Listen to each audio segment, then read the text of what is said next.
Hello' guys, আজি মই ক'বলৈ ওলাইছোঁ লীগ 11ৰ বিষয়ে। এইটো এটা ফেণ্টাসি এপ হয়। এই এপটো তোমালোকে অসমত খেলিব পাৰিবা।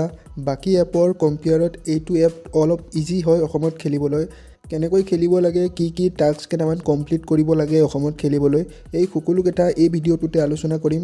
এপ্লিকেশ্যনৰ লিংকটো তোমালোকে এই ভিডিঅ'ৰ ডেছক্ৰিপশ্যনত নাইবা কমেণ্ট বক্সত পাই যাবা। মোৰ লিংকৰ পৰা ডাউনলোড কৰিলে তোমালোকে 100 টকাৰ এটা কেছবেক পাবা আৰু এই লিংকটো অনলি ফৰ আছামৰ কাৰণে। সেইকাৰণে তোমালোকে মোৰ লিংকৰ পৰাই ডাউনলোড কৰিবা। এতিয়া তোমালোকে এটা ছেটিংছ অন কৰিব লাগিব। এই ভিডিঅ'খিনি তোমালোকে ভালদৰে চাবা। প্ৰথমে তোমালোকে প্লে' ষ্টৰৰ পৰা GPS এমুলেটাৰ নামৰ এপ্লিকেশ্যনটো ডাউনলোড কৰি ল'বা। GPS এমুলেটাৰ চাৰ্চ কৰাৰ পিছত তোমালোকে যোনটো এপ্লিকেশ্যনে ওপৰত দেখাব সেই এপ্লিকেশ্যনটোৱে তোমালোকে ডাউনলোড কৰি ল'বা। ডাউনলোড কৰি তোমালোকে এই এপ্লিকেশ্যনটো চাইন ইন কৰি ল'বা।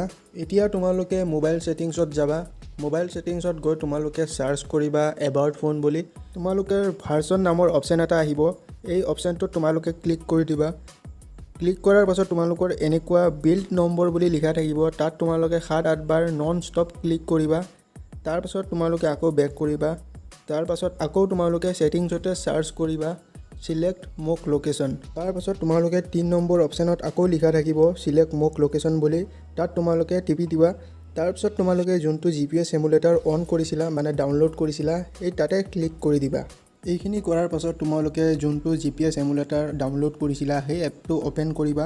অ'পেন কৰাৰ পাছত তোমালোকে যোনটো লোকেশ্যন দিব বিচাৰা তোমালোকে ইয়াতে টাইপ কৰিব লাগিব। টাইপ কৰাৰ পাছত তোমালোকে দিল্লী যিহৰে লোকেশ্যন দিব বিচাৰা, মই তোমালোকক এক্সাম্পল দিল্লী দি পেলাই দেখাই আছোঁ।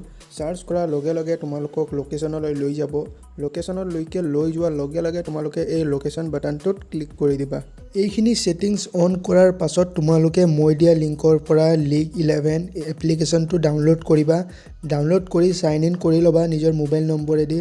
তাৰপাছত তোমালোকে ইয়াতে KYC কমপ্লিট কৰিব লাগিব। KYC কমপ্লিট কৰিবলৈ তোমালোকে নিজৰ ৱালেটত ক্লিক কৰি পেলাই KYC ভেৰিফিকেশ্যনত যাবা। তাত গৈ তোমালোকে নিজৰ পান কাৰ্ডেৰে KYC কৰিব লাগিব।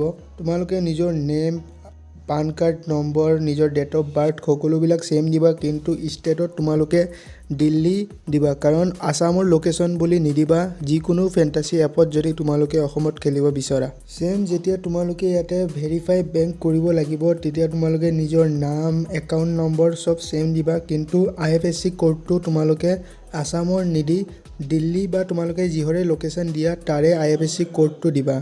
এইখিনি কৰাৰ পাছত তোমালোকৰ 1-2 ঘণ্টাৰ ভিতৰতে KYC কমপ্লিট হৈ যাব। তাৰপাছত তোমালোকে ইয়াত যদি কণ্টেষ্ট খেলিম বুলি ভাবা তোমালোকে যিকোনো এটা টিম বনাই ল'বা। টিম কেনেকৈ বনাই তোমালোকে স্ক্ৰীনত চাই লোৱা যদি তোমালোকে নাজানা, আৰু যদি জানা তেনেহ'লে ভালেই কথা। টিমটো চিলেকশ্যন কৰাৰ পাছত তোমালোকে ইয়াতে কেপ্টেইন ভাইচ কেপ্টেইন দিব লাগিব। তোমালোকে কেপ্টেইন ভাইচ কেপ্টেইন দিয়াৰ পাছত ক্ৰিয়েট টিমত ক্লিক কৰি দিবা। তাৰপাছত তোমালোকে ইয়াতে কণ্টেষ্ট জইন কৰিব লাগিব। কণ্টেষ্ট জইন কৰিবলৈ তোমালোকে প্ৰথমে এড কেছ কৰিব লাগিব। এড কেছত তোমালোকে যাবা। এড কেছত গৈ পেলাই তোমালোকে যিমান টকা ডিপ'জিট কৰিম বুলি ভাবা এড কেছত গৈ ডিপ'জিট কৰি ল'ব পাৰা। ইয়াতে যিকোনো UPI পে'মেণ্টেৰে তোমালোকে পে'মেণ্টটো কৰি ল'ব পাৰা। এইখিনি আছিল আজিৰ ভিডিঅ'। তোমালোকে এনেকৈ প্ৰচেছখিনি কমপ্লিট কৰিলে লীগ 11ও অসমত খেলিব পাৰা। এপ্লিকেশ্যনটোৰ লিংক তোমালোকে ডেছক্ৰিপশ্যনত নাইবা কমেণ্ট বক্সত পাই যাবা।